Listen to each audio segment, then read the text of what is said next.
छत्तीसगढ़ के किसान, मजदूर एवं युवा साथियों, कल आपसे चर्चा में बताया था कि इस समय गांव से लेकर के पूरे देश में दो विषय को लेकर के विशेष चर्चा हो रही है। तो कल पहले आपको बता चुका भ्रष्टाचार के बारे में। आज जो है हिंदूवाद के बारे में जो देश में, गांव में, प्रदेश में जो चर्चा हो रही है, ये बहुत चिंतनीय है। आप लोग भी इस बात को समझ रहे हैं कि पहले मुसलमान शासक थे हमारे यहाँ देश में, उन्होंने जितना हमको लूटा, हमारे धार्मिक स्थलों को उन्होंने जो विध्वंस किया, वो आज चूँकि वो हमारी पूंजी है, हम उसको वापस लेना चाहते हैं। उस पर तरह तरह के अड़ंगा लगाया जा रहा है।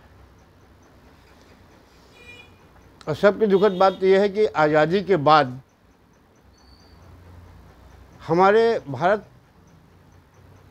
के जो अपने आप को हिंदू कहते थे या कहते हैं, चाहे वो किसी भी राजनीतिक दल के नेता हों, जैसे जैसे आज़ादी का समय बीतता गया,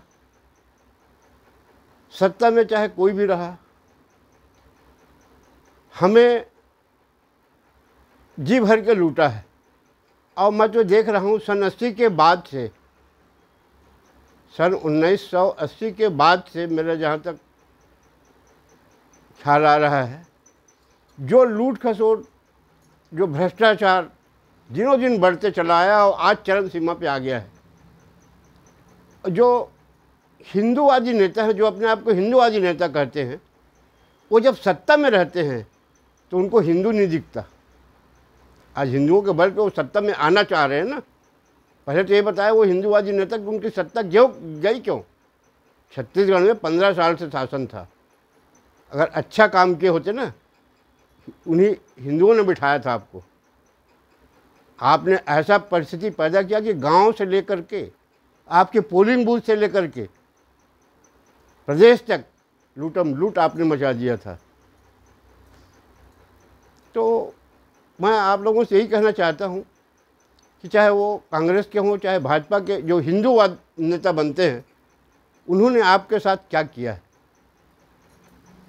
आप थोड़ा ख्याल करिए और अपनी एकता बनाए रखिए। क्योंकि परिस्थिति ऐसी आ रही है कि कुछ राजनीतिक दल छुपे रुस्तम बन करके आतंकवादियों को साथ दे रहे हैं। मुझसे ज़्यादा आप लोग जान रहे हैं, टीवी में, समाचार पत्रों में आ चुका है। मगर ऐसे जो लोग हैं, जो अगला चुनाव हिंदूवाद के नाम पे सत्ता में आना चाहते हैं, जिन्होंने आपको लूटा है, उस चेहरे को पहचान लीजिए। गांव पोलिंग बूथ से लेकर के लूट में इन्होंने कभी कोई कमी नहीं किया, चाहे वो कांग्रेस के हों, चाहे भाजपा के हों। इन्होंने इतना भ्रष्टाचार फैला दिया कि आज हम हिंदू होते हुए भी इनको नेता मानने को तैयार नहीं है। ये लुटेरे हैं। जितना अंग्रेज़ों ने हमको नहीं लूटा, जितना मुसलमान बादशाहों ने हमको नहीं लूटा, उससे ज़्यादा लुटेरे हो गए ये। इसी को देखते हुए आपने देखा ना, कल मैंने जारी किया था,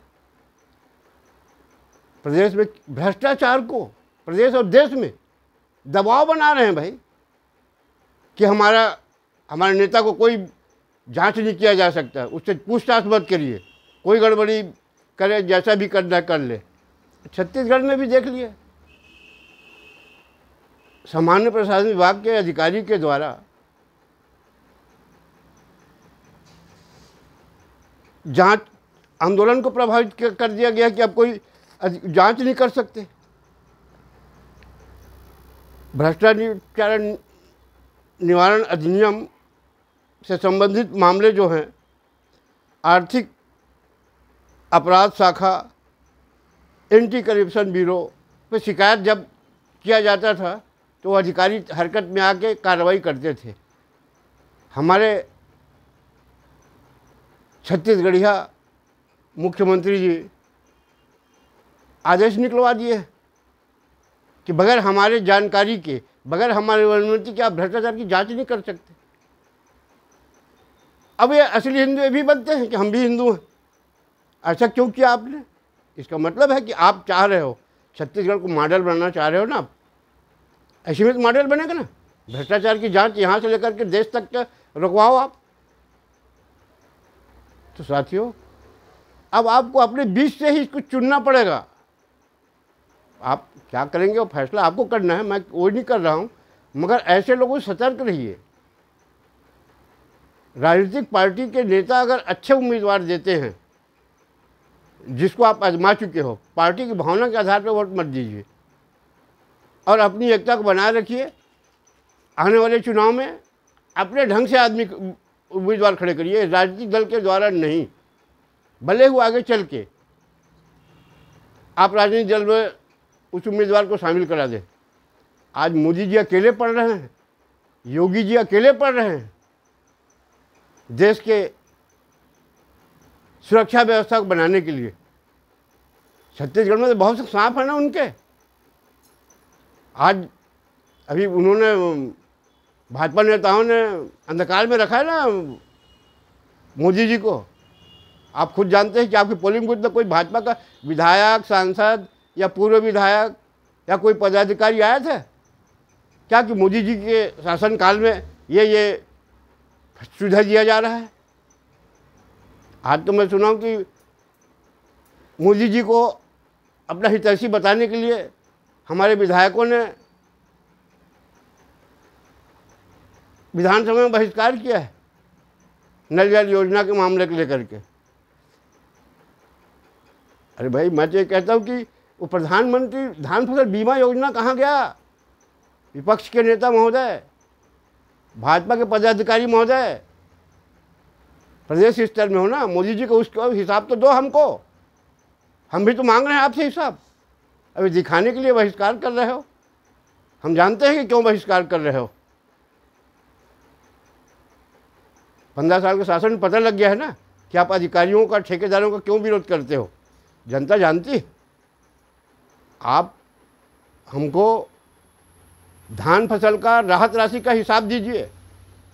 और हिंदू में एकता है और रहेगा, मगर आपकी तरफ व्यक्तिगत नहीं जाएगा। अगर आपको टिकट मिलता है अगले आने वाले चुनाव में, जितने लोगों को पहचान रहे हैं गांव की जनता, तो फिर हश्र वही होगा। आज मेरे से ज़्यादा रायपुर में बैठे भाजपा के नेताओं को मालूम है कि मैंने सुना कि पाकिस्तान की एक संस्था है, उसको कार्यालय बनाने के लिए ज़मीन दिया जा रहा है छत्तीसगढ़ में। ये भाजपा के नेता बोल क्यों नहीं रहे? सिर्फ हिंदूवाद की बात भर करते हैं। मैं तो सुना हूँ रायपुर में दे दिया गया, नांदगांव में आवेदन है लगाया गया, दुर्ग में भी आवेदन लगाया जा रहा है, हो सकता है बिलासपुर में भी आवेदन लगा दिया गया होगा। ये क्या कराना चाहते हैं? अब यही बोलते हैं कि हम हिंदू हैं। इनका नेता तो कभी कभी बामन बन जाता है, जनेऊ पहन लेता है, जिसके पिताजी के बारे में, बाबा के बारे में, पूरा खानदान के बारे में सब जानते हैं। तो किसान भाइयों, युवा साथियों, आने वाला भविष्य आपके हाथ में है। आप सोच समझ के निर्णय करिए, नहीं तो हम लोगों के आने वाली पीढ़ी या हमारी पीढ़ी बहुत खतरे में चल रहा है। आपको बहुत सोच समझ के इनके आगे पीछे घूमना चाहिए जो हिंदूवाद की बात करते हैं।